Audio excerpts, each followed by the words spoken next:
छुट्टियों से पहले शहर शहर पूजा पाठ का दौर शुरू हो चुका है।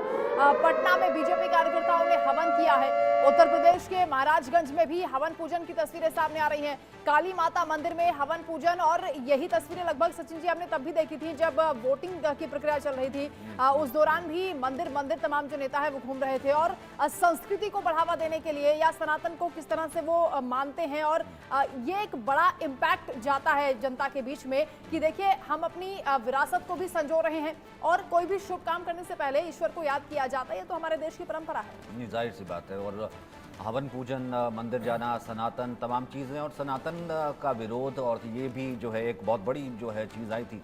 लेकिन उससे पहले मैं एक बार थोड़ी सी एक सचिन एक मिनट, हाँ, वंदना जी ने जो बात कही उसको आपने आगे बढ़ाया। मैं एक एग्जांपल देता हूँ।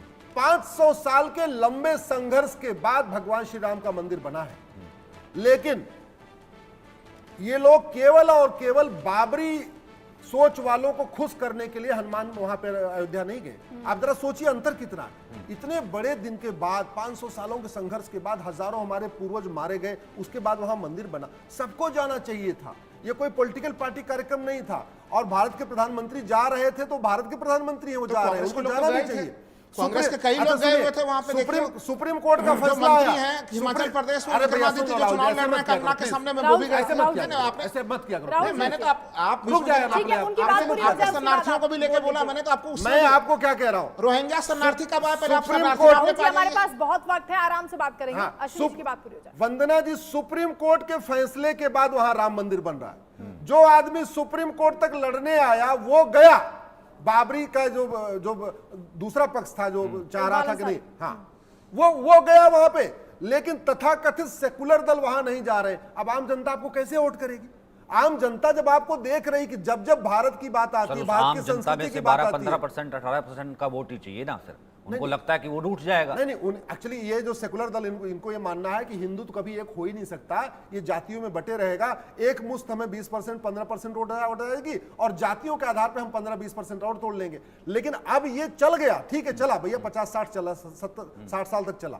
अब इसको समझ गए, सब लोग समझ गए कि ये जाति के आधार पे हमें तोड़ते हैं, भाषा के आधार पे तोड़ते हैं, क्षेत्र के आधार पे तोड़ते हैं, अगड़े पिछड़े के आधार पे तोड़ते हैं, दलित बनाम सवर्ण करके तोड़ते हैं। लेकिन इनकी मंशा भारत को बर्बाद करने की है, भारत की संस्कृति को बर्बाद करने की है, भारत की परंपरा को बर्बाद करने की है। ये स्वतंत्र अपना तंत्र विकसित करना ही नहीं चाहते। इनको इतना गुलामों से प्यार है, वैसी दरिंदों से प्यार है, उनके नाम से प्यार है, उनके निशान से प्यार है, वैसी दरिंदों के द्वारा शुरू की गई कुरीतियों से प्यार है। मैं एक एग्जांपल देता हूं सचिन जी आपको।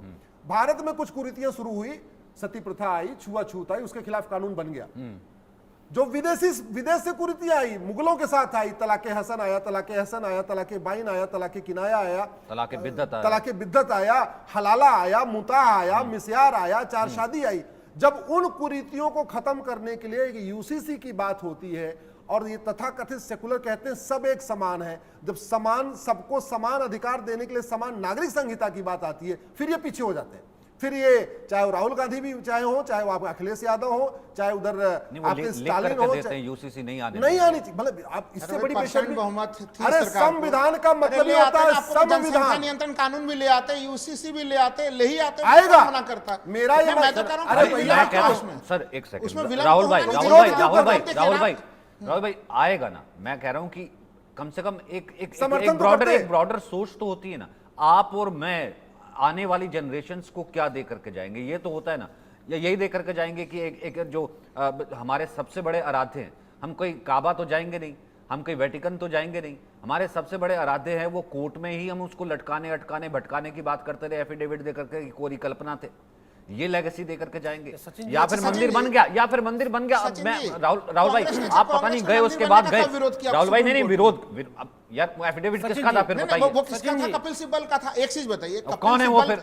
कपिल सिब्बल की कोई एक वकील है, उनके दो भूमिकाएं होंगी, वो प्रोफेशनल भूमिका एक अलग होगी। कह दे निजी बयान, कांग्रेस का पक्ष रख रहे थे, निजी बयान। और मैं दूसरा चीज कह दूं, निजी राम बयान मंदिर का निर्माण हुआ है, उसका किसने विरोध किया? भाई सुप्रीम कोर्ट के निर्णय किसने विरोध नहीं किया? किसने विरोध नहीं किया? कई लोग गए मंदिर पूजन वास्तु में खराब है, मैं- वास्तु खराब है, भाई, ये अब क्या कहते दो हैं लाइन ये बोलना अगर चाहता किसी- हूं। कोई उसको वास्तु नहीं के दिया, क्या जानकार कहते है, हैं, अच्छा, अश्विनी जी, है मैं जो- दो लाइन- वास्तु के जानकार है, उन्हें लग प्रमोद रहा है कि कृष्णा वास्तु में खराब है आज तो लोग मंगलवार नहीं आ है, सकते हैं। आज महावीर का वार है, बिल्कुल, आज तो इंतजार मंगलवार करिए, है आज और बेड़ा आज पार हनुमान जी है। का आशीर्वाद भी मिल रहा है सबों को, जिनको मिलना था उनको राहुल मिलेगा जी, भी। आज अच्छा, मंगलवार को मेरी बात मंगल सुनिए, मंगल मेरी बात होगा। सुनिए। लड्डू जो है वो किसकी जीत पे खाएंगे?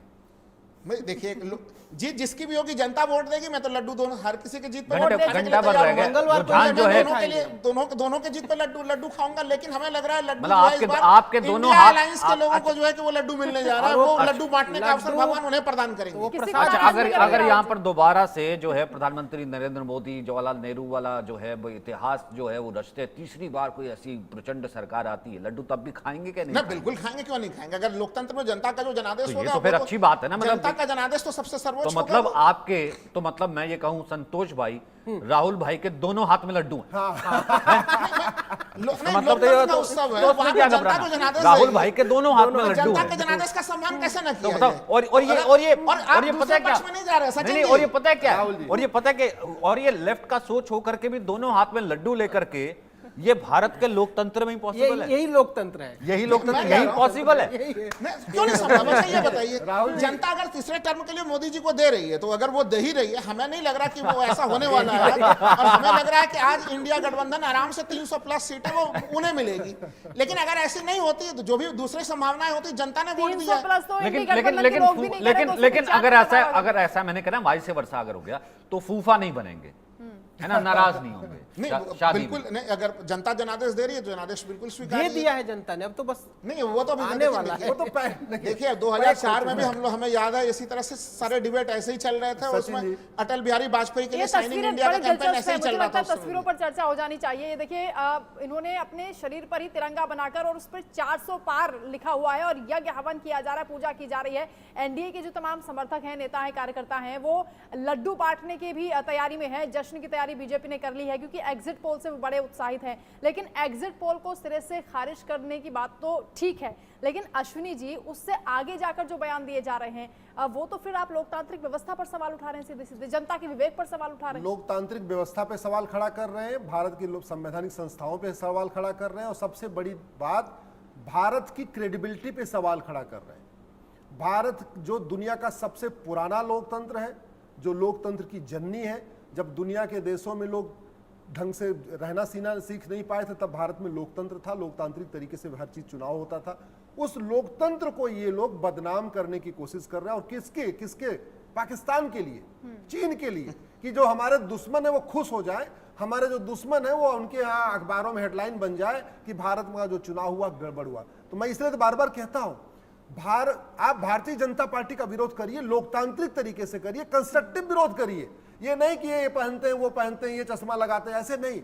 आप मुद्दों के आधार पे करिए। अरे आप एक बार ये बोलिए, एक एग्जांपल आपको सचिन जी बताता हूं, और ये सारी व्यवस्था मैं सारी पीआईएल, मैं वही तो कह रहा हूँ, आपसे बेहतर आप तो गिनीज बुक भारत में जरा वर्ल्ड रिकॉर्ड वाले हैं। सचिन जी, PI लगाने हमारे वाले। पास केवल 2% जमीन है, हमारे पास केवल 4% पानी है, जनसंख्या हमारी दुनिया की 20% हो चुकी है। आप समस्याओं का मूल कारण देखिए, गरीबी का मूल कारण जनसंख्या विस्फोट, बेरोजगारी का मूल कारण जनसंख्या विस्फोट, डिमांड ज्यादा है, सप्लाई कम है, इसलिए मिलावटखोरी हो रही है, मिलावटखोरी से लोग मर रहे हैं। कहाँ होती है, और जातियों ऊपर में से- उलझाने की कोशिश हाँ, होती है। जातियों में उलझाने ठीक की है, बात हो ठीक रही है। है। ठीक है, इस चर्चा को आगे बढ़ाएंगे, वक्त फिलहाल हो चला है हेडलाइंस का। ठीक है अश्विनी जी, एक बार हेडलाइंस अश्विनी जी, एक बार राहुल हेडलाइंस जी। का रुख कर लेते हैं, एक बार हेडलाइंस का रुख कर लेते हैं। ठीक है राहुल।